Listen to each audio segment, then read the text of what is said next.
Beautiful things. So also, I have to say that usually Grenache has less color than Carignan, but in the Priorat, it really gets both concentrated at the same time. But if you compare, you will see Carignan has a deeper layer than Grenache because of the concentration of tannins and color.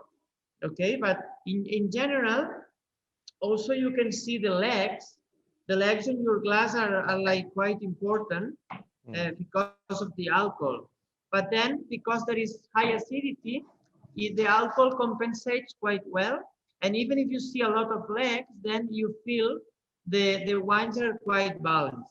And also what yesterday I maybe noticed, I'm not sure if the lighting conditions are ideal, but I think the Grenache has more like a purplish kind of reflex, and the Yes. Carignan, it's a more reddish kind of brick.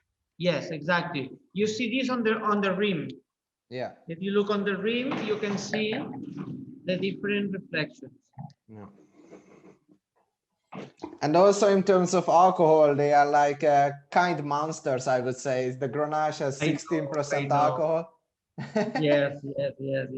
Well, but that's, you know, in former times, that was the regular alcohol for a Priorat wine. So this area was really producing.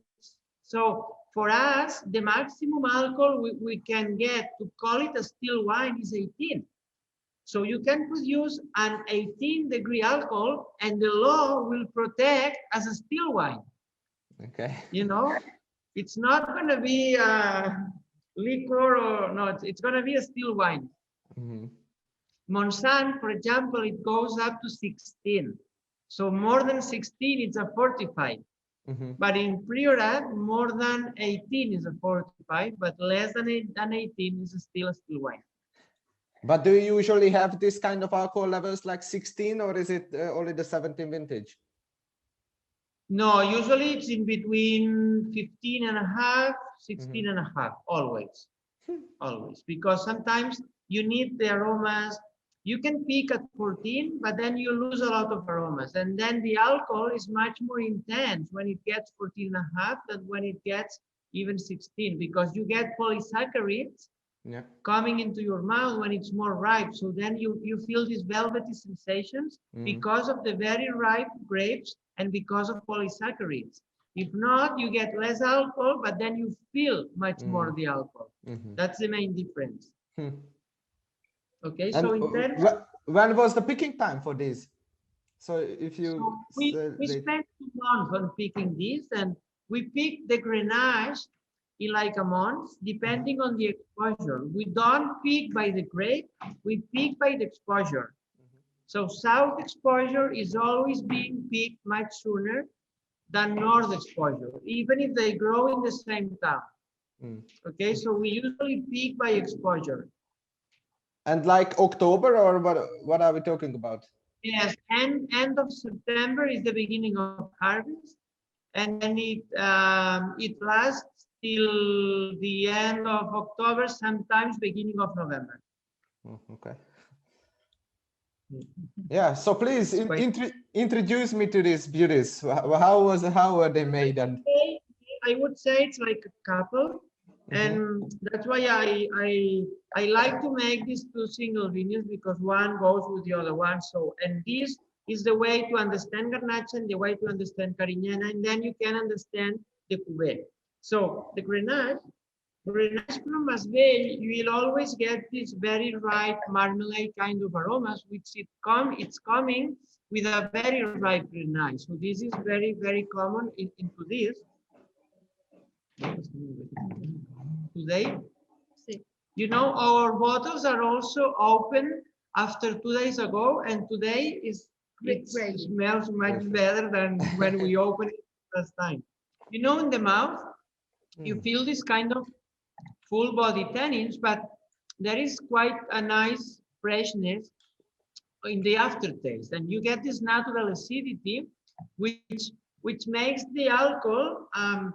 Of course, it's a hot wine like used regularly in Spain, because we are in Spain, but it's not really bothering you.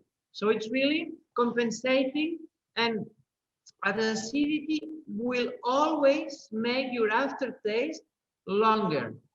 So the acidity will take the alcohol to the back nose and to the aftertaste to make it more enjoyable. It doesn't stay here.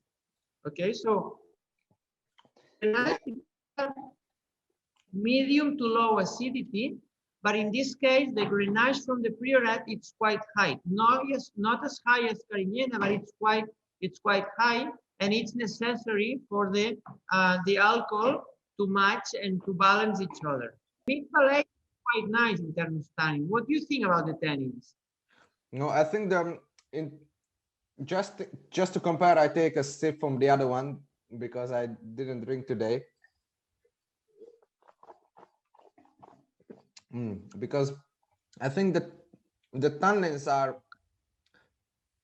in terms of level, maybe it's similar, but the Grenache has a much kinder kind of mouthfeel. It's a bit more mervety, not so harsh maybe, and the Carignan has a bit more like firm tannins maybe, and a bit more manly, I would say maybe. Yes. And the Grenache, yesterday I also had this feeling. It's like a white strawberry, but in every possible manner. Like it's the dried, the fresh, the jam. Yes. Every kind of white strawberry flavors. That's the complexity of the aromatic palette. Yeah. And true. that's, you only get this when you bring the grapes to the very ripe stage. If not, you get fresh fruit. But if you bring them to the very end, then you get both the fresh, the medium, and then the very ripe.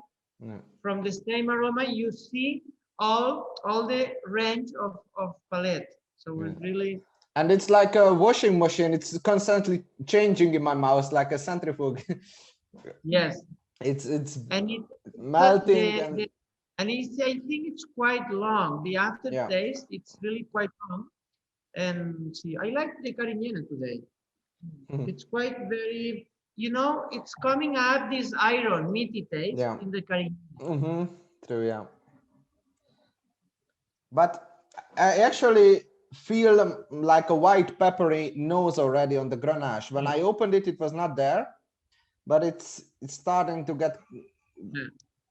See, it's evolving all the time. It depends on for how long have you been opening the bottle, but it's really it's really evolving through time. But to be honest, the Carignan is so peppery and spicy to me already in the nose, and it also this cardamom note. I think these are very distinctive, and it's more of a fusion of red and blackberries, I would say. It's a more broader spectrum of fruit. You may find the prunes also. Yeah, true. Oh, beautiful. I like the freshness of the Carignan together with the tannins, because of course these wines are young and you can keep these wines in bottle for much longer, so this is not a problem. But really, it's a wine that you can drink it now and you can drink it much later. So it's not a wine that absolutely needs storage. So you can drink, and if you store, you improve. Yeah. But reality is that a Mediterranean wine is always like this. You can drink it now and you can drink in a few years. The Atlantic, you need to wait to store the wines and then drink afterwards, like Bordeaux blends. Yeah, you know, if you taste a Bordeaux blend from 2018, no, it's too, you need it. It really needs 10 years in bottle. Yeah. No, Mediterranean wines are kind of this duality. No, you can drink it now, but you know, if you wait, you can also drink it later. Yeah, if you have the patience, then you'll be rewarded. Yeah. Yes. But do you think it's because of the ripeness, because they are really ripe and then they are then ready to drink, but that is a step with time to improve? So Atlantic has also high acidity, even higher than the Mediterranean side. But in the Atlantic, they don't get enough enough sun, Yeah. the accumulated sun hours, so the tannins are not as polymerized as the Mediterranean because it gets more sun. So then this makes the wine be drinkable much sooner. But And then the tannins in the Atlantic, they evolve in the bottle and they can become extremely great. But they need time. It's the only thing. Like a good boy and a bad boy. You know, both can succeed in time, but they need different rules. So do you say that your wines are good boys? Well, Garnacha is it's better than Carignan sometimes. Yeah, I have the feeling yeah. too. The Carignan has a bit more filthiness. Yes. But can you talk about the winemaking as well?